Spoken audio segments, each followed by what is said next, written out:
Hey guys, it's the summertime and we are starting to get ready for fall homeschool.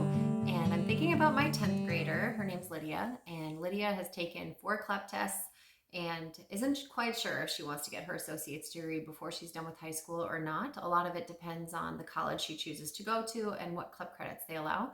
So at this time, we are planning out her year like she's going to get her associate's degree at the end of 11th grade. And so I just wanted to share with you how we're going to set her up this year so that she can do that. So first I'll just jump into history.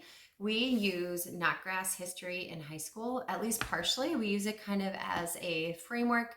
And then when they get done with Knotgrass, they will go through Khan Academy and then use modern states to take the CLEP test. So this year, I know this is going to be the text will be flipped for you, but we're using Knotgrass World History. And I will have her read this between September and December.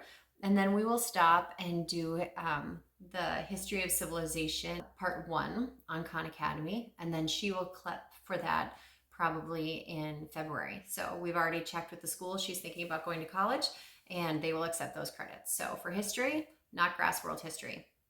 Secondly, we are going to pursue CLEP for psychology. We'd prefer to have her get those credits via CLEP. And so I use Sherry framework for how to do that CLEP prep. And she recommends the Understanding Psychology from Glencoe.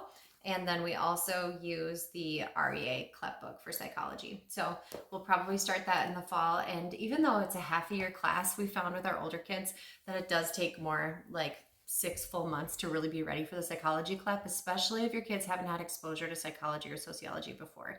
So we'll also plan on doing that. And then for math this year, we are moving on to Saxon Algebra 2. So a lot of homeschoolers are familiar with this. Saxon's been around for a long time and does a great job. So we'll do Saxon Algebra 2 along with the Saxon teacher tapes. That's really helpful. And that will take all year. And then at the end of that, depending on how she does, because Algebra 2 can be tricky. So at the end of the year, we'll make a decision if we'll go ahead and try to do the Algebra CLEP. And if she has any trouble with Algebra 2 this year, then we'll probably just go ahead and do the college mathematics CLEP test, as that's also accepted by the school that she's planning to go to. Moving on to science. Last year was our biology year. We do that in 9th grade, and then our kids CLEP, the biology CLEP after that. So when it comes to chemistry in 10th grade, we don't need the chemistry credits for CLEP. So we kind of take it easy with chemistry a little bit.